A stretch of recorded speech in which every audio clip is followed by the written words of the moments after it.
Selamat malam dan selamat datang. Ketemu lagi sama Dini, narator Rumah Horor Indonesia. Semoga kalian semua ada dalam keadaan yang sehat dan berbahagia. Malam hari ini saya akan membacakan sebuah cerita dengan judul Tumbal Dewi Anrita. Aku Cahyo, wartawan muda dari sebuah media online, tiba di desa kecil di ujung timur Pulau Jawa yang hampir tak terlihat di peta. Semua bermula dari berita tentang beras pulen legendaris yang dihasilkan oleh desa ini. Mereka bilang rasanya berbeda, wangi, lembut, dan bertekstur sempurna. Desa ini dikenal sebagai desa ngerembang, namun tak ada seorang pun dari kota yang benar-benar tahu lokasinya. Aku turun dari mobil sewaan, merasakan hawa lembab menusuk. Suara gesekan daun padi yang tertiup angin terdengar ganjil. Namun ada sesuatu yang sunyi namun memekakkan telinga.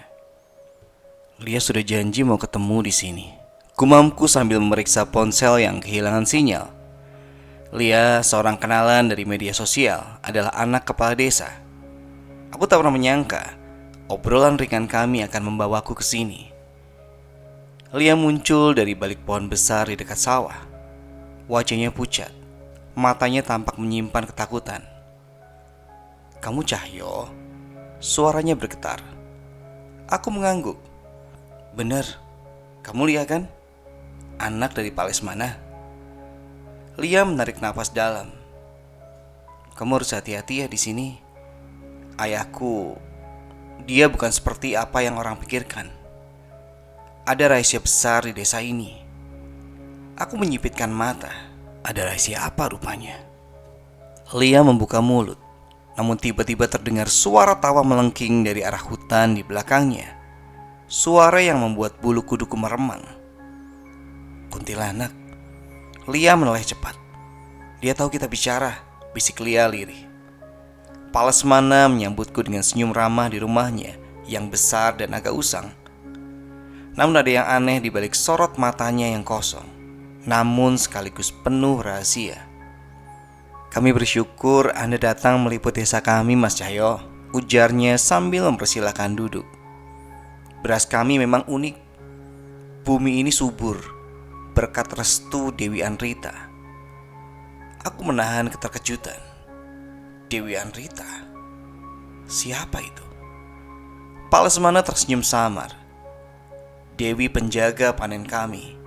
Setiap panen tiba, kami selalu mengadakan upacara syukur, sebuah tradisi lama." Namun sebelum aku bertanya lebih jauh, Wira, orang kepercayaan Pak Lesmana, masuk tergesa-gesa. Wajahnya tegang. "Pak, anak saya Adi, dia meninggal, Pak," katanya dengan suara parau. Wajahnya mangap ketakutan, "Pak. Kayak mereka yang ditumbalkan." Ruangan mendadak sunyi. Mataku beralih ke Pak Lesmana yang tiba-tiba berdiri. "Cukup, Ira. Jangan bicara yang tidak-tidak," bentaknya. Aku bisa merasakan hawa tegang merambat di ruangan. Ada sesuatu yang sangat salah di desa ini. Malam itu aku dan Lia menyelinap ke lumbung beras. Lia berbisik, "Setiap menjelang panen akan ada tumbal." Wajah mereka selalu sama, mangap ketakutan, matanya membelalak. Mereka melihat sesuatu sebelum mati, sesuatu yang menakutkan. Kami menemukan sesajen berisi darah ayam di sudut lumbung. Bau anyir menusuk hidung. Aku menelan ludah, merasa hawa di sekitar kami menjadi dingin. Tiba-tiba, dari sudut lumbung yang gelap, terdengar suara napas berat. Aku menoleh cepat. Di sana, sesosok tubuh besar dan berbulu dengan mata merah menyala muncul. "Gendruwo." "Lari, Lia!" teriakku sambil menarik tangannya. Kami berlari keluar, napas memburu. Namun di tengah jalan, terdengar suara tawa melengking lagi. Di pohon-pohon pinggir sawah, terlihat sosok kuntilanak melompat dari satu ranting ke ranting yang lain mengitari kami. Aku menggumamkan doa. Sebagai seorang indigo, aku tahu ini bukan hanya ilusi. "Tinggalkan kami!" "Ini bukan hak kalian," teriakku. Entah bagaimana, suara-suara itu mereda. Lia terisak, sementara aku menatap sawah yang kini tampak seperti lautan hitam mencekam. Keesokan paginya, Wira datang ke rumah kecil tempat aku menginap. Wajahnya penuh beban. "Saya harus bicara, Mas. Ini semua ulah Pak Lesmana. Dia sudah bersekutu dengan Dewi Anrita," katanya lirih. "Beliau dulu ingin kami memajukan desa, tapi sawah kami selalu gagal panen. Wabah penyakit, tikus, semua membuat kami menderita. Hingga suatu malam, beliau memanggil sosok itu, Dewi yang haus darah. Aku mengepalkan tangan, dan anak-anak desa jadi tumbalnya." Wira mengangguk, matanya basah. "Dulu saya diam saja, tapi sekarang anak saya sendiri. Saya tidak bisa lagi." Aku, Lia, dan Wira sepakat untuk menghentikan semua ini.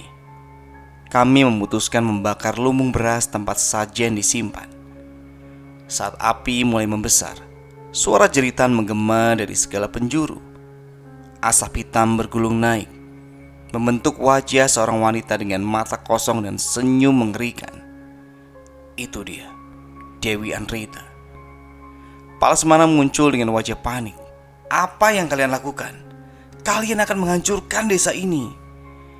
"Pak, sadar, Dewi Anrita bukan Dewi. Dia hanyalah sosok setan yang haus darah," bentakku.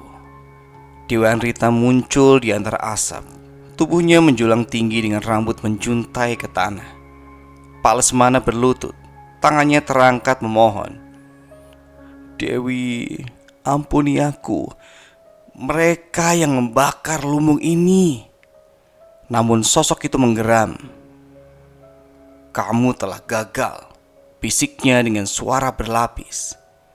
Tiba-tiba, tubuh Pak Lesmana kejang. Wajahnya mangap ketakutan sebelum jatuh tak bernyawa di tanah. Darah keluar dari mulutnya. Aku dan Lia hanya bisa menatap ngeri. Api membakar semua lumbung. Suara jeritan Dewi Anrita memekakkan telinga, lalu perlahan menghilang bersama asap yang menipis. Kami berdiri di tengah sawah yang kini hangus. Desa Ngerembang dengan segala kutukannya telah berakhir. Beberapa bulan kemudian, desa itu ditinggalkan. Sawah-sawahnya gersang, rumah-rumah kosong tak berpenghuni. Aku menuliskan kisah ini untuk dunia, bukan tentang beras pulen, tapi tentang keserakahan manusia yang membawa bencana. Lia kini hidup di kota, mencoba memulai hidup baru. Wira memilih pergi ke desa lain, menebus dosa masa lalunya. Sementara aku tahu, di balik sunyinya desa itu, sesuatu masih mengintai. Kutukan memang telah berhenti, tapi sosok Dewi Anrita mungkin hanya tertidur. Nah, itu tadi sebuah cerita pendek mengenai Dewi Anrita dan tumbal-tumbalnya. Semoga kita dijauhkan dari niat yang seperti ini, memperkaya diri dengan segala cara. Oke, itu cerita buat hari ini. Semoga kalian terhibur. Sampai ketemu di cerita berikutnya. Selamat malam, selamat beristirahat.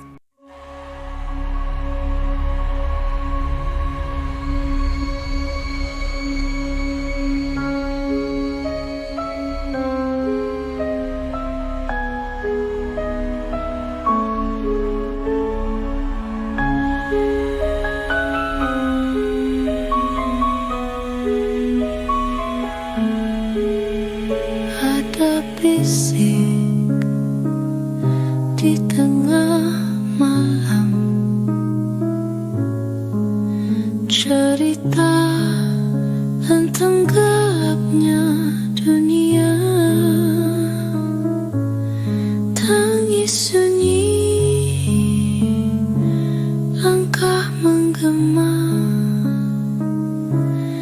misteri gelap di balik jendela.